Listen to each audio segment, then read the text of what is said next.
Assalamualaikum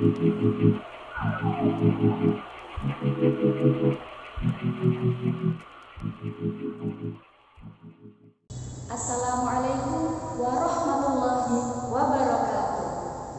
Alhamdulillahirabbil alamin. Assalatu wassalamu ala asyrafil anbiya'i wal mursalin sayyidina wa maulana Muhammadin wa ala alihi wa sahbihi ajma'in. Amma ba'd.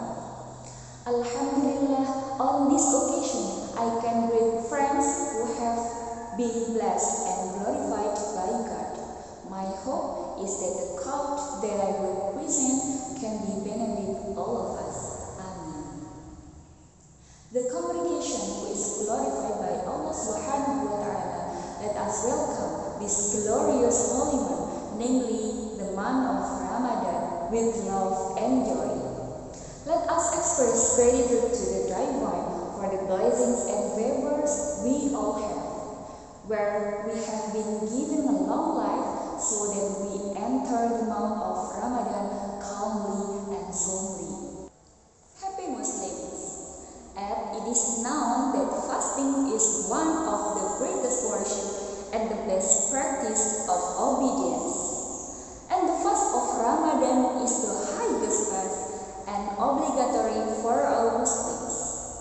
Allah states that the practice of fasting is for Him and Him directly who gives multiple replies, is specified with the door of heaven, and people who fast from it are called to enter, will not enter heaven through that door except those who fast.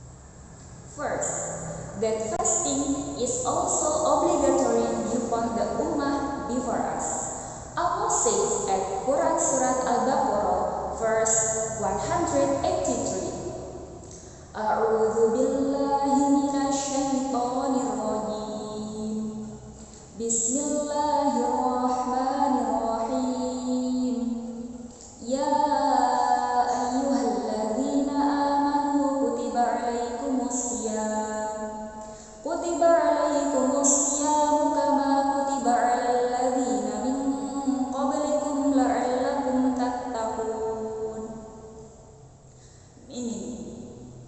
Oh, you who believe, it is obligatory for you to fast, as it was required of those before you, so that you are cautious.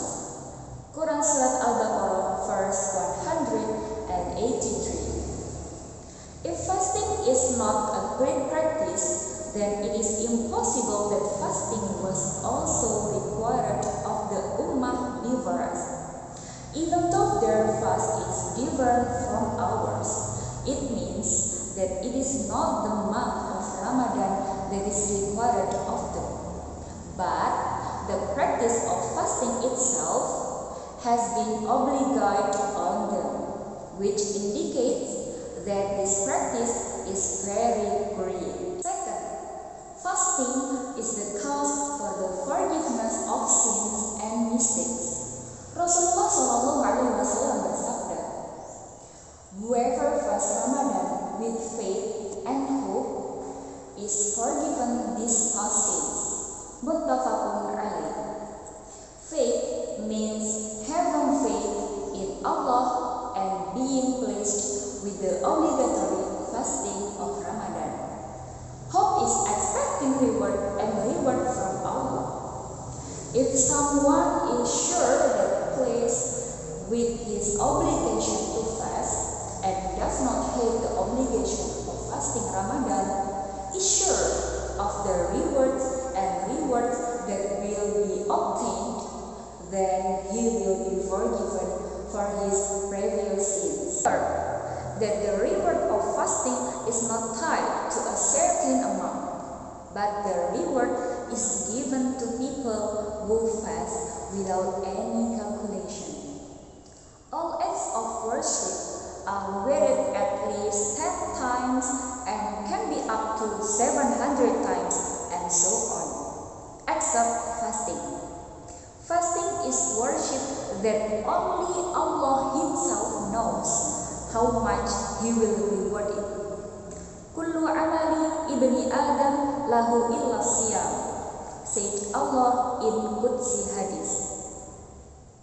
Fa innahu li wa ana ajzi bihi, narrated by Bukhari Muslim from Abu Hurairah radhiyallahu anhu. All human needs belong to him except fasting. Fasting is mine.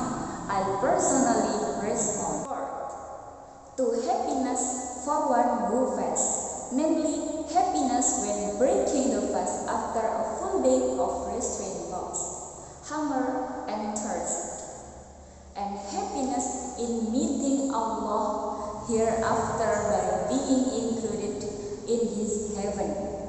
Rasulullah SAW said, for people who fast, two happiness: happiness when breaking the fast, and happiness in meeting His Lord.